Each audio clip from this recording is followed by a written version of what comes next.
Hello and welcome sa ating YouTube channel. So ngayon ay ituturo ko naman kung paano gumawa ng Facebook QR code. Ang tricks natin ngayon ay para po sa mga gustong gawa ng QR code ng kanilang Facebook account or Facebook page. So kung interesado ka sa tricks natin ngayon, ay panoorin ang video. So let's proceed.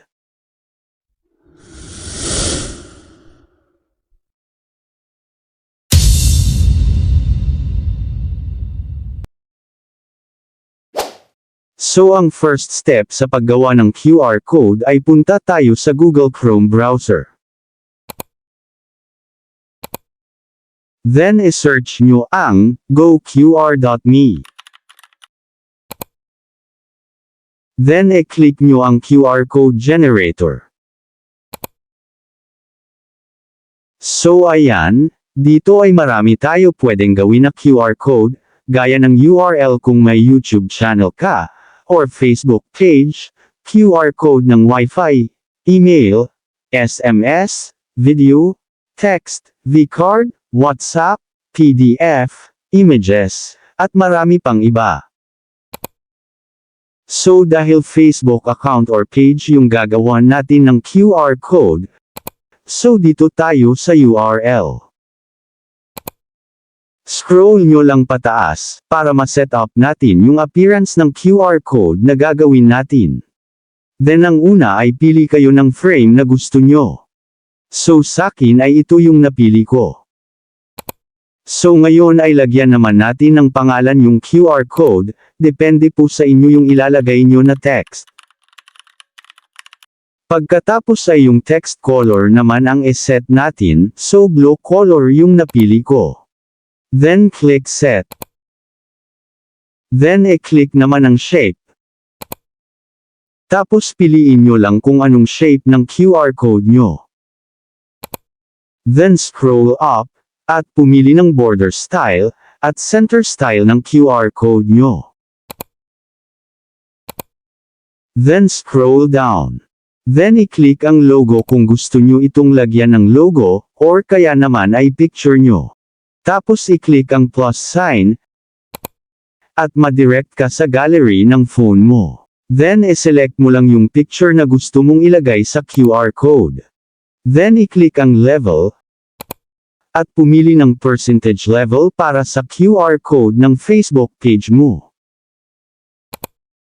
So ngayon ay ilagay naman natin dito ang URL, or link ng ating Facebook account, or Facebook page, or depende po sa inyo kung meron kayong YouTube channel ay pwede rin. Pero Facebook po yung gagawan natin ng QR code, so punta tayo sa Facebook account or Facebook page natin. I-click ang Facebook.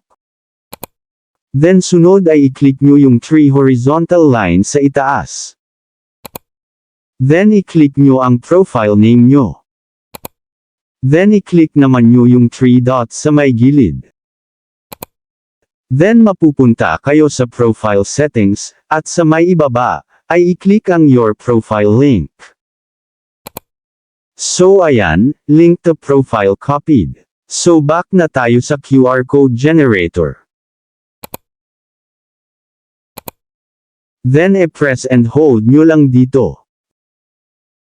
Then click paste. Pagkatapos ay scroll nyo pataas. So ayan, may QR code na yung Facebook page natin. So i-click lang yung download.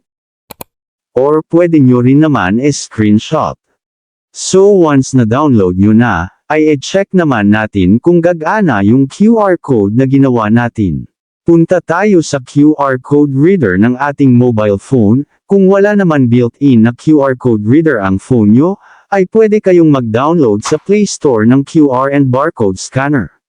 So i-click ang scan QR. I-click ang gallery icon. Then i-select yung QR code na dinonload natin. Then click done. So ayan, legit at gumana yung Facebook page QR code na ginawa natin. Sana po ay nagustuhan nyo ang tricks natin ngayon, at maraming salamat po sa mga nag-subscribe, At kung bago ka lang napadaan sa channel natin, at gusto mo ng mga ganitong video, ay huwag po sana kalimutang mag-like, subscribe, at pindutin ang notification bell button, upang updated po kayo once na mag-upload ako ng bagong video. So thank you for watching, and God bless po sa lahat.